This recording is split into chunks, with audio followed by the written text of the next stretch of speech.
Welcome back, everyone. It's Caleb. I'm inside of the GMC Sierra EV. In this video, I'm going to be showing you how to use the climate controls.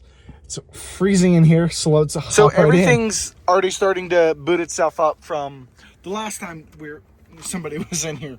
But in this video, I'm going to be showing you everything. So you have the heated steering wheel on the steering wheel right here, highlighted by the orange on the bottom right of the steering wheel. Now moving over to all of your climate controls.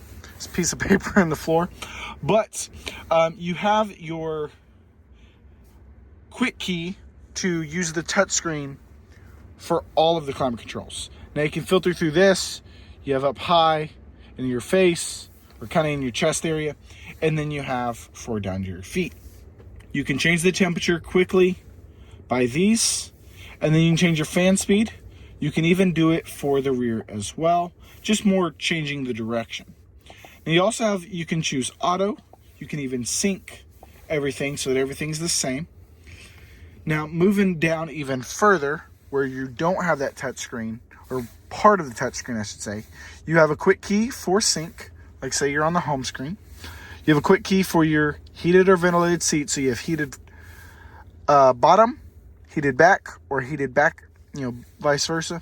And then you have ventilated seats as well. I'm going to turn on heated back and bottom. Turn that on, and that's going to automatically go away. You can't just close it unless you decide to pick another icon on the menu.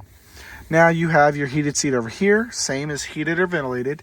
You can turn heat over to AC, off, or have it back on heat. There's your circulation, turning that on and off. Then for the air control, for all of your climate controls, you just press it down. You can't press it up. Auto is just down. Now put it on auto, but we're going to lower the interior temperature just to, 76 is okay. But you can press it up as well.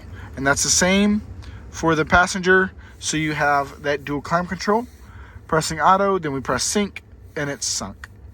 Now you have your front defrost, and then you have your rear defrost as well. So that ties up all of the functions, and you have these buttons that go depending on which one you're on, except for we have your fan speed here as well, which you don't really need if you have auto on. But most of the buttons only go down except for these three right here. These will go up and down so you can filter through the options. It is a bit different than what I'm used to, where I have actual knobs and things, but it's pretty cool.